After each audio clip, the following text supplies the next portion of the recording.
animação de Aladdin não é simplesmente uma animação que você precisa reassistir, mas caso você reassista com os olhos e as técnicas que eu vou ensinar hoje, você vai perceber que ela é muito mais profunda e muito mais cheia de técnica. Quer então aprender mais? Então simbora!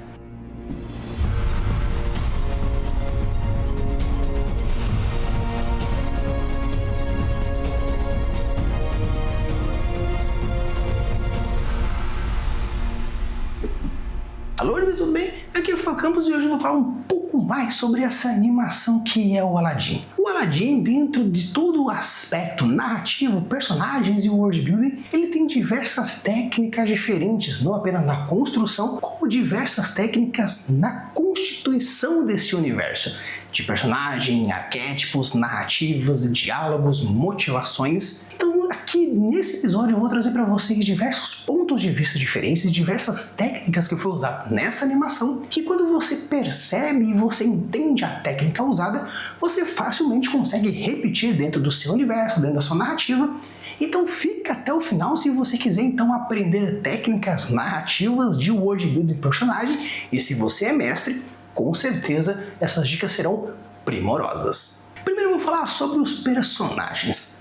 A constituição dos personagens é um tanto interessante porque você percebe que tem diversos elementos aí, mas o principal que você entende é arquétipos e núcleos. É bem interessante quando você vai construir uma história que tem diversos núcleos, porque existe o núcleo do castelo, o núcleo da cidade, o núcleo fora da cidade, nós temos o núcleo mágico, o triângulo amoroso. Existem então aí diversos elementos que fazem com que tenha pontos diferentes onde essa narrativa vai trabalhar nesses núcleos diferentes. Quando você coloca diversos núcleos dentro da mesma narrativa, você precisa desenvolver esses núcleos. E aqui você percebe que, apesar de ter o núcleo do castelo, Jafar, Jasmine, Sultão, Hajar, todo esse núcleo narrativo tem o seu desenvolvimento dentro desse núcleo. Quando nós temos o lado de fora, com o Aladdin, o Abu, os feirantes, os guardas, existe um desenvolvimento nesse núcleo. Quando falamos do amor, o romance, Aladdin, Jasmine, podendo ou não podendo, sociedade, o Jafar aí no meio, querendo não apenas o sultão, como a Jasmine. A parte política, onde tem Jafar, sultão, Aladdin. O núcleo mágico, Aladdin, gênio, Jafar. Você percebe que então existem não apenas núcleos que vão conversando com personagens diferentes, mas também personagens que migram de núcleo a núcleo. Por isso que uma técnica literária muito forte dentro desses aspectos narrativos é o desenvolvimento do MICE. O que é o MICE? Algo que eu já trouxe para vocês. O MICE são 4 aspectos dentro da narrativa que no momento que você abre uma narrativa, você termina esse arco, começa um novo, termina novamente e fica nisso dentro do grande arco. No caso, por exemplo, a gente percebe que o desenvolvimento narrativo de Aladdin começa com a proposta de um ladrão, diamante bruto, um escolhido, que vai aos poucos aprendendo sobre si, aprendendo sobre o mundo, aprendendo sobre a magia, sobre o amor e diversos aspectos, e finaliza com o arco do Aladdin ficando com a Jasmine, se tornando aí o escolhido do sultão e assim por diante. Porém, dentro dessa história, a gente tem o arco de desenvolvimento da Jasmine, o arco de redenção do Iago, nós temos a subida e a caída do Jafar, nós temos a transformação do sultão, nós temos a ascensão, queda e ascensão do protagonista, do Aladdin. Então você percebe que dentro dessa gigantesca narrativa existem diversos outros pequenos pontos. E o MICE como forma de instituição narrativa, você percebe que existe. Então quando você for construir a sua técnica literária, ou no caso o seu flow narrativo e tem diversos núcleos, entenda que os núcleos precisam ser trabalhados como núcleos, como se fossem realmente micro-histórias, não subplots, mas micro-histórias que vão sendo desenvolvidas dentro dessa plot inteira. Claro que a problemática Jafar começa no começo e termina no final, mas você percebe que o arco narrativo dele é desenvolvida aquém da história. A mesma coisa com a Jasmine, a mesma coisa com o Aladdin, a mesma coisa com o Iago. Então você percebe que quando você constrói diversos núcleos, você precisa ter esses núcleos desenvolvidos. E se você, mestre de RPG, quando for construir a sua campanha, entender que as sidequests não são apenas sidequests, são núcleos. E esses núcleos precisam ser conversados com outros núcleos. Não significa necessariamente que toda a história precisa juntar uma coisa com outra, ou no caso, o taverneiro da campanha X precisa ser o escolhido da campanha Y, ou o antagonista de A precisa ser o resgatado de B. Não precisa necessariamente que todas as plots, todas as sidequests tenham uma conexão com a main quest, mas as consequências e os desenvolvimentos dessas sidequests precisam ter impactos narrativos nos personagens e nos ciclos de personagens. Agora, falando dos personagens propriamente ditos, você percebe que cada personagem ele está dentro de diversos núcleos, porém ele também precisa ter um papel como personagem para plot e como personagem. Um personagem precisa ter muitas funções, da mesma forma que os versos precisam ter funções, as estrofes, os parágrafos, as linhas, os capítulos, as páginas. Dentro do mesmo parágrafo, quando você coloca a descrição de um personagem da mesma forma e ao mesmo tempo você desenvolve a plot, você apresenta situações e problemáticas, você vai construindo diversas situações que vão criando essa coletividade, vai criando essas camadas de desenvolvimento, gerando essa narrativa. Então, quando você pensa na construção de personagens já sabendo sobre os núcleos narrativos que você quer fazer, ou minimamente as conexões desses núcleos narrativos, em Aladdin é muito claro. Porque o Aladdin no núcleo, no momento que ele sai do castelo, no caso sai do palácio e vai com o Jafar até a Ponte das Maravilhas, no caso a Caverna das Maravilhas, e tem todo o arco dele, depois chega no gênio e volta e tudo mais.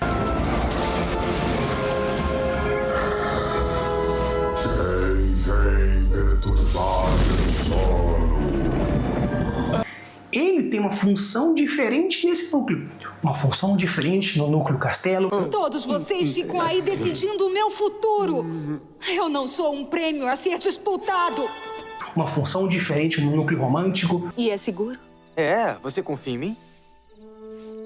O quê? Confia em mim? Claro. Uma função diferente no núcleo cidade. Ladrão, lalão, eu não sou mau, pois eu na realidade... E uma função diferente no personagem, no arco do personagem. E todos eles têm essas funções. Então o legal de quando você percebe que um personagem não tem apenas a função de ser o mestre do protagonista, ser o casal romântico do protagonista, ser o guia do protagonista, ser o amigo do protagonista, ser o segredo do Não. O personagem precisa ter o seu próprio arco. Claro que você não precisa desenvolver todos os arcos de personagem, de todos os personagens que vão aparecer na sua história, mas você perceber que existiram esses arcos, teve essas mudanças. No momento que o personagem sai de tela ou deixa de aparecer no livro, ele precisa ainda ter esse desenvolvimento, para quando ele voltar, ter uma mudança. Essa mudança é qual? Positiva, negativa? Qual mudança foi? Então é legal de, quando você percebe que dentro dos seus personagens se possuem não apenas os arquétipos, algo que também é trabalhado aqui, mas também a função narrativa. Entenda, personagens precisam ter arcos, precisam ter desenvolvimentos. Quais? Principalmente 3. Ou um arco emocional, ou um arco psicológico, ou um arco físico. O arco emocional é uma mudança da personalidade do personagem? Não, emocional é uma mudança interna. Uma mudança biológica ou física é um desenvolvimento de habilidades. E o outro, sentimental, psicológico, tem a ver a mudança do personagem para com outros personagens e toda a escala dele. Então você percebe que ter qualquer uma das 3, ou as 3, ou 2, ou nenhuma, porém você percebe que existe uma transformação, seja para algum lado, é interessante. Porque isso vai gerando e mostrando para os leitores ou para os jogadores que o mundo acontece. Mas Rafa, para os jogadores saberem que o mundo acontece sem eles não seria algo estranho? Não, porque mostra que quando eles fazem uma escolha, os decidem por A ou por B ou por nenhum dos dois, consequências existem, mostrando que realmente existe um universo vivo em torno deles. O universo precisa estar vivo mesmo sem os jogadores. Não precisa necessariamente um Doom Clock, onde não, se você não fizer isso, o mundo acaba, ou XY. Mas colocar mini Doom Clocks é interessante, para saber que se você não fizer isso, o personagem faz isso. Se você fizer aquilo, o personagem faz aquilo. E dentro de Aladdin você percebe que as escolhas de um e de outro interferem diretamente em todos os núcleos. O fato do Jafar ter pego o anel do sultão e colocado na máquina e descoberto que o Aladdin é o diamante bruto.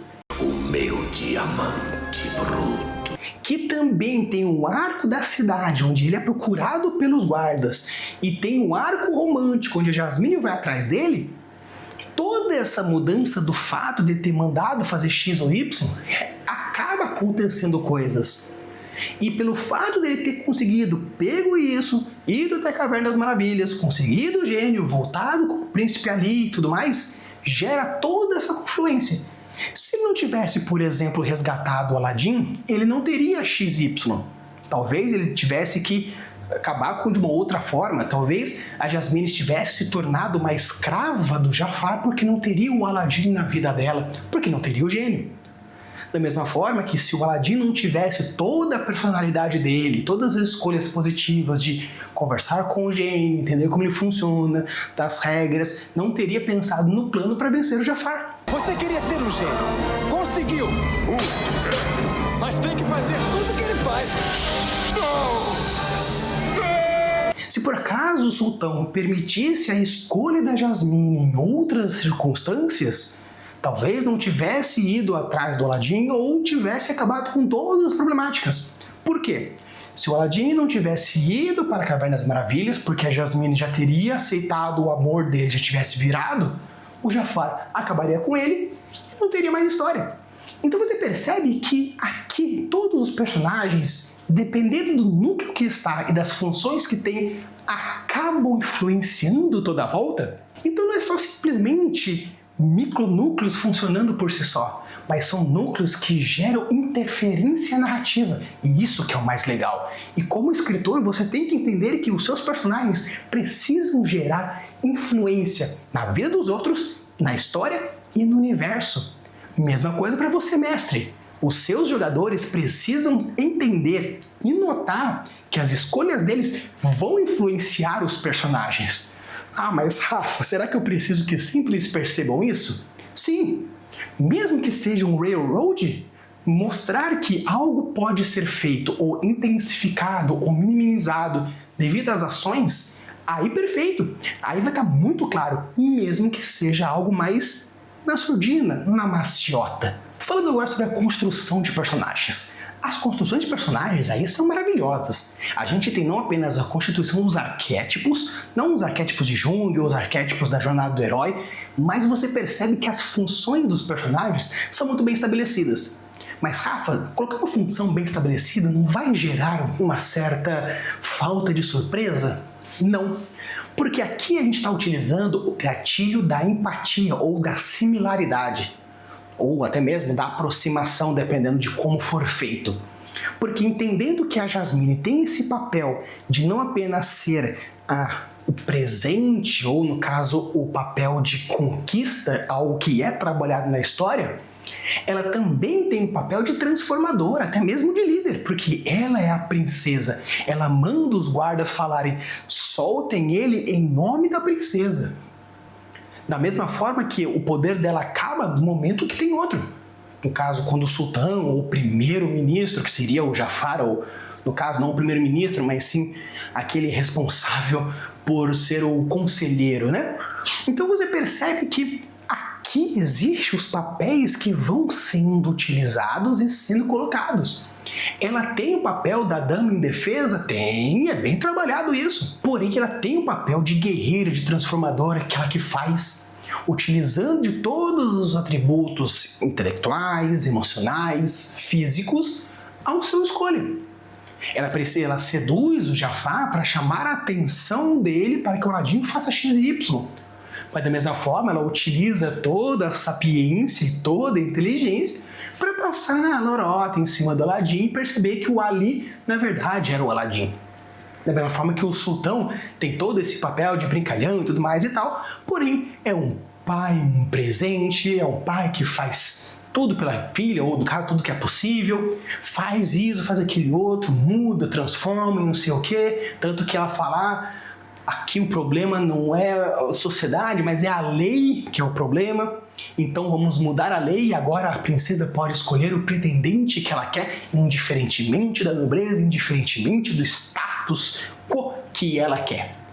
Então você percebe que existem esses papéis estabelecidos e quando você estabelece bem o papel, você consegue gerar uma aproximação bem forte entre o personagem e o leitor, o personagem, o espectador, o NPC e o jogador. Porque você entendendo bem esse papel, você consegue saber até onde ele vai, até onde ele pode ir, e com isso você criando essas barreiras, no caso esses aspectos de pontuais, quando existe a quebra dessas barreiras, você fala, nossa, então aquela princesa indefesa que mandava e não sei o que, e o pai, blá, blá, blá. Depois você percebe que vira um puta mulherão, que é toda poderosa, que faz e acontece, que manda não sei o que, sem perder a nobreza, sem perder a sexualidade. Perfeito, olha que incrível. Ou aquele lá, aquele ladrão, safado, maroto, que passa a perna, que não sei o que, papapá, percebe o quão manteiga, o quão bundão, o quão amoroso, o quão realmente alguém que se importa. E você pega o gênio, que é uma criatura eterna até então, tendo as suas perspectivas. Algo que no futuro vamos fazer um vídeo falando sobre a questão da psique, da imortalidade. É algo futuro que está sendo construído aqui no canal também. Então você percebe que os personagens têm esses papéis bem estabelecidos para quê? Para que a gente tenha a segurança dessa estabilidade, mas permite ao criador, seja escritor, escritora, roteirista, mestre, em transformar e retransformar o personagem, quebrando esses paradigmas, cortando esses ganchos, e você cria essa percepção falando, nossa, olha só, e buá! Então crie personagens que têm o seu papel definido dentro das funções que você estabelecer, colocando os núcleos narrativos, porém permita que esses personagens também quebrem os paradigmas para assim desenvolver e mostrar muito fortemente os arcos que você quer. Falando sobre o world building, todos os aspectos worldbuildísticos, não todos porque seria um pouco complicado, mas você percebe que o cenário tem muita força em cima, mostrando a parte social, política, econômica, cultural, sistema mágico. O iceberg cultural ou o iceberg político, econômico, cidade dentro de Agrabah tem muitos níveis. Você percebe a arte, a cultura, com as músicas, por exemplo. Aí vem o príncipe Ali. Aí vem o príncipe Ali. E você percebe que não tem apenas elementos árabes, como outros elementos de diversas outras nacionalidades, mostrando essa potência e o conhecimento do gênio.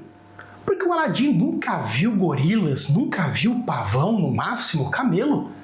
E você vê que tem dentro da sua passeata essas criaturas. Por quê? Por causa do conhecimento do gênio, seja ele de outros mestres, outros tempos, espaço, tempo, o que for. Então, essas pequenas piadocas, tanto que o gênio tem essas piadocas de mostrando letreiro, e box, e óculos escuro, essa atemporalidade do gênio mostra também diversas coisas nas musiquinhas, nos elementos, nas piadocas. Quando chega e fala, acredita, eu tô perdendo um tapete. Anda, joga. Hã? Foi uma boa jogada. Eu não acredito, eu tô perdendo pra um tapete. O cara tem uma gravata com a construção de personagem e xadrez. Naquela conformação é algo que vai acontecer daqui a uns anos na Europa. Aquela instituição, aquela ideia de xadrez específico. E o tapete sabe jogar. Então você percebe que existem diversos elementos que mostram pequenas coisinhas. O fato de ter um clima X, uma sociedade Y, uma economia Z, uma cultura J e assim por diante, você percebe que tudo isso move a motivação. A política, a cultura e a sociedade motivou a vinda da Jasmine para a cidade, o fato do Jafar quebrar algumas leis para conseguir pegar a princesa, o fato do Aladdin ter sido quase executado 2 vezes, a constituição das regras, dos 3 passos da regra mágica que existe dentro do gênio, onde tem as regras que pode e o que não pode, segundo a lei de Sanderson, muito forte aí. E é simplesmente uma criatura que faz qualquer coisa, porém existem os seus limitantes. Você vai realizar 3 desejos meus, é isso? Quase. Há umas condições, algumas limitações. Quais? Número 1, eu não posso matar ninguém. Não peça. Número 2, eu não posso fazer uma pessoa se apaixonar por outra pessoa. Seu namorado. E número 3, Eu não posso ressuscitar pessoas mortas. Não é um quadro bonito. eu não gosto de fazer. Fora isso, o que quiser. E é legal porque, com a inteligência e o entendimento dessas 3 leis, você sabe que o Jafar não pode matar ninguém. Por quê? Se ele for um gênio, não pode quebrar essa lei. Da mesma forma que o gênio não podia matar o Aladdin, mas poderia gerar coisas que o fizesse. Da mesma forma que não pode fazer com que a pessoa se apaixone. Mas a falta de conhecimento dele, de não poder fazer com que ele se apaixone, a Jasmine utilizou disso como forma de quebrar. Ou seja, foi plantada uma informação aqui, utilizando a segunda lei de Sanderson, mostrando que foi usada aqui depois. Então você percebe que não apenas a utilização do sistema mágico como forma de apresentação, mas também você percebe que existe esse arco, essa constituição narrativa. Tanto que existe uma regra clara do que é um desejo e o que não é, ou no caso do que é um pedido e o que não é. Precisa dizer eu desejo ou eu peço? Não necessariamente. Porque o Aladdin fala, eu duvido que você nos tire daqui. Isso é um desejo? No caso, o gênio considera que sim, o Aladdin considera que não, e acaba ele falando que não. Ok. Mas da mesma forma, o Aladdin gasta o segundo desejo, indiferente, ou no caso de uma forma errada, não errada, mas o gênio considera que salvar o Aladdin, fala, gênio, me salve, mas ele está inconsciente, tá? Ele mexe, faz com a cabeça, ele considera. Isso para mim foi um sim. No caso, ele mostra que os desejos, como pedir um desejo, é abstrato. Mas Rafa, se torna abstrato, não fica difícil? Não, porque aqui ele já faz a referência também com gênios clássicos da literatura oriental, no caso da parte lá da árabe. Por quê? Porque quando você dá um desejo, algo que aparece no live action, o gênio fala, seja específico, o importante está os detalhes. Hey, can you make me a prince? There is a lot of gray area in make me a prince. I could just make you a prince. Oh, no. Right, you'll be snuggled up with that dude for the rest of your life. Y'all see my palace? Be specific with your words. The deal is in the detail. Got it. Quantas histórias de gênio a gente não vê das sátiras onde a pessoa pede, eu quero um pinto grande. Ele ganha um pinto desse tamanho, um pintinho desse tamanho. Eu quero 1 milhão, ganha 1 milhão. Eu quero, chuta a pedra e fala, porra, cai esperma, até não querer mais. Que limpe todos os, não sei o que, e perde o pau. Então você percebe que aqui, nesse detalhe, mostra de uma forma indireta e bem superficial esses momentos. No caso, o gênio explicando de forma indireta essa relação mafiosa ou sádica ou até mesmo satirizada dos desejos, onde ele fala, ok, beleza, vou considerar que isso não foi um desejo, mas sem truques da próxima vez. E ele mesmo rouba na brincadeira falando que, você desejou ser salvo, então você perdeu um desejo, e o terceiro desejo você faz Y, faz Z. Então você percebe que existem diversos elementos que, mesmo que você veja e fale assim, nossa, por que Aladdin é tão cabuloso, é tão legal, por que a animação é tão completinha? Porque tem muita técnica literária aí. Então você percebe que quando você vai consumir alguma coisa, uma história, uma campanha, um filme, uma série, você percebe por que isso é bom, por que isso não é bom. Por causa de técnica. gatilhos, ambientações, arcos, desenvolvimentos. Ah, mas Rafa, existe o Guilty Pleasure. Sim, mas mesmo o Guilty Pleasure possui técnicas, que é um gatilho que faz com que você se engatilhe de alguma forma. Da mesma forma que vídeos, filmes e coisas maravilhosas com porrada de técnica, você fala assim, ok. Por quê? Porque não te gerou nada. Então você percebe que quanto mais coisa você gerar no seu leitor, no seu jogador, mais formas de engatilhar isso faz. Então Aladdin não é simplesmente uma animação que tem músicas boas e uma história ok.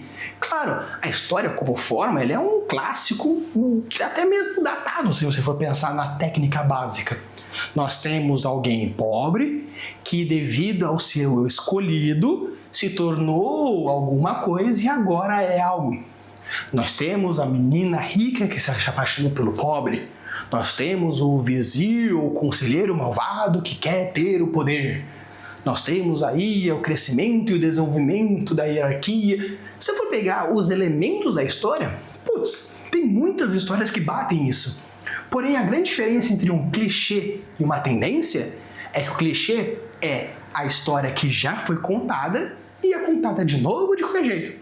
A tendência é você contar a mesma história ou histórias parecidas, porém o formato é tão especial, tão cheio de coisas, tão uma conformação de ideias, técnicas, gatilhos e algo bem contado, que você fala, já vi isso várias vezes, mas é algo diferente, algo especial, por isso é maravilhoso. E quando você ver isso novamente, você vai perceber que quando você, mestre, fizer personagens que movam a história, que modificam a situação, os seus jogadores vão querer saber mais. Da mesma forma que se você, escritor e escritora, desenvolver um universo que modifica as situações, personagens que têm motivações, que mesclam os três aspectos, personagem, world building e história, e a história que gira em tudo isso, você cria elementos que fazem toda a diferença na hora da construção narrativa, fazendo com que as suas histórias, suas campanhas sejam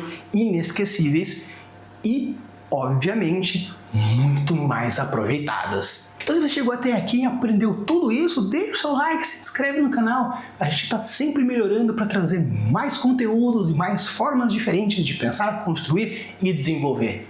Então, deixa aqui nos comentários também se você gosta de Aladdin, se ele está aí no seu top 10, top 5, ou se para você não faz. Deixa aqui nos comentários para ver o que você acha. Use as boas construções e deixe os mundos cada vez mais incríveis. Valeu!